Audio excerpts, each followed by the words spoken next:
What's up? My name's Avery and we are back with the deal of the week, and today we are going to look at a single family that you could potentially purchase as an outright investment property or a house hack in the Durham area. Before we go ahead and check out the photos here on the listing, two things. One would be that these videos really are meant for you to be able to gain some confidence so you know how to run the numbers for a rental property or a house hack that you plan on living in and have some subsidized rent. And two, it'd be great if you could scroll down and make that thumbs up button blue so more people can gain some wealth. All right, so here we go. This is the property. It is listed for $385,000, 4-bed, 3-bath, 2,400 square feet. And you can see that a lot of it right now is fairly done up. It looks like someone did some type of flip or at least some type of renovation. Maybe they had lived there, and it looks like a pretty decent space. Personally, I wouldn't have picked the flooring that they've done, but some of the bathroom and paint stuff they've done pretty well.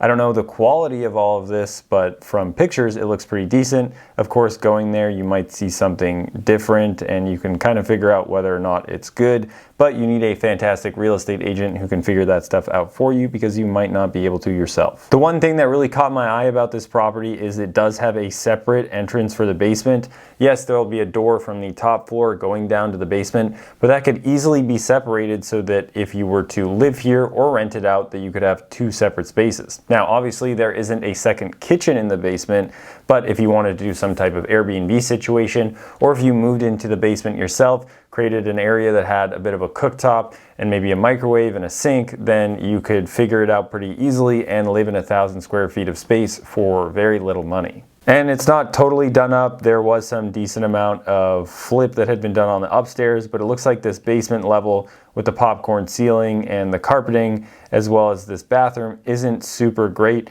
And this area and mechanical room here isn't the most amazing. And one thing that I did note about this property that I don't love for sure is all of this bamboo here. If you cut a lot of this back and it starts to regrow, it can be extremely invasive and super annoying to deal with. So that's definitely one thing to look out for on this property is all of the bamboo. That could take up a ton of your time. But again, overall, it looks like a pretty nice property, and we want to look at the floor plan here. So we can see with the floor plan, you do have a full 3-bedroom, 2-bath upstairs, obviously more standard with a kitchen, the front entrance, and then you do have that entrance down right here is what it looks like in between these bedrooms to the basement. So that could be completely separated, locked off, and then you do have that extra entrance in the basement that gets to the basement from the outside as well as from the inside. And you do have a ton of space. So you have a rec room, laundry room, bedroom, flex room, as well as a bathroom, which I think is probably one of the most important pieces, because if you're going to separate this into a different space, then you can have your own bathroom, or whoever is there can have their own bathroom. But you can see there's just a ton of room. You can almost recreate the entire floor plan that's upstairs down here. So there's room for more bedrooms. You could potentially create another bathroom right next to the current bathroom, do another 3-bed, 2-bath downstairs, so you have yourself a pretty sizable space. So right now this property is listed at $385,000. It's been sitting for a while, which makes it seem like a property that you could offer less money on, which is really great because oftentimes when properties are sitting for a long time, people assume there's issues, and it's possible that there is. But at least when that happens, there's less competition and you could possibly come in and offer a lot less money. See right here, been listed for 39 days, but obviously with the amount of views and saves, people probably have some type of interest in the property. And they've already actually cut the price a little bit. Let's go ahead here and look at some of that. So yeah, they initially had it listed a long time ago for $535,000. Wow, a lot of money. So it's been on the market a lot of times over the last couple of years. Originally for $600,000, and it sold for $385,000, and they immediately tried to sell it for $600,000, so that must have been the flip.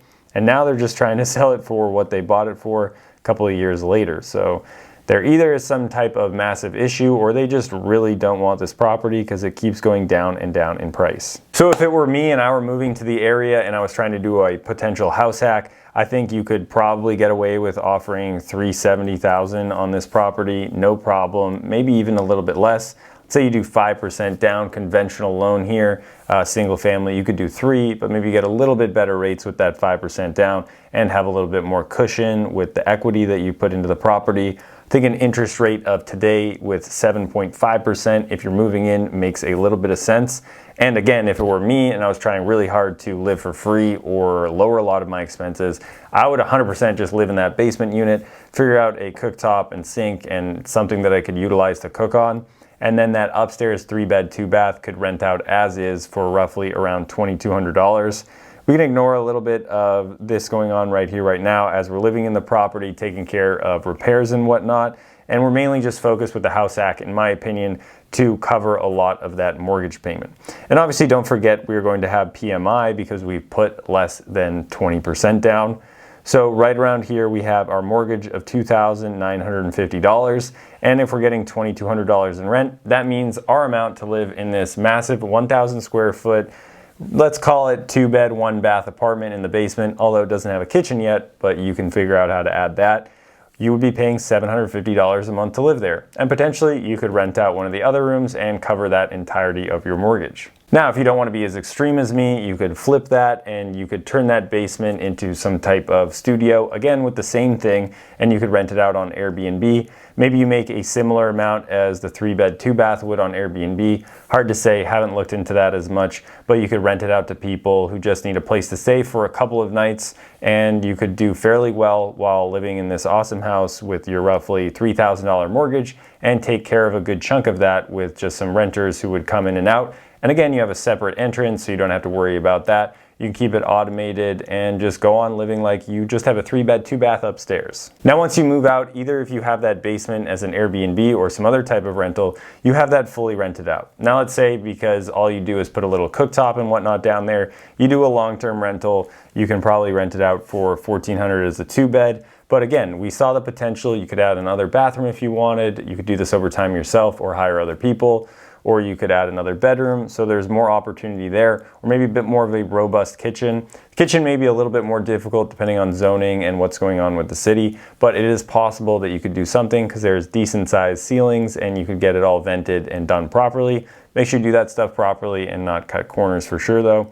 So once we move out, we're getting that $3,600 in rent and we still have that same amount of mortgage. And then we have obviously the things we want to take into account when we have a rental property. So our maintenance, vacancy, other water bills potentially, insurance, property taxes. And when all is said and done, you've put only this 5% down. You've got this property for a decent price. You're still at a fairly high interest rate, but you've moved out 2 years later. You make some decent little bit of cash flow. You have some cash on cash return, and you found yourself a fairly decent investment. And I think if you did a lot of those additives in the basement, separated this out, you could for sure find yourself with a higher amount of equity because it's in a not too bad spot in Durham. Not going to be the highest appreciation like right in downtown, but in a pretty decent neighborhood where people definitely want to live. You might find more families here than tenants and transient folks who are, young professionals just trying to find their first apartment. But I think a really fantastic spot if you wanted to pull off a house hack. And if you didn't want to pull off a house hack and just buy this property outright as an investment property, you could put your 20% down. Let's say you're going to be more like 8.25% for your interest rate, and you get this money right here. You've put your initial funds in. Now you won't have your PMI, so you can get rid of that. So your payment goes down to $2,500, and you have a pretty decent bit of annual cash flow and a pretty similar cash on cash return as when you did that house hack. So overall, it seems like a pretty decent cash flowing property. Again, that bamboo would probably absolutely suck to deal with if you did it incorrectly.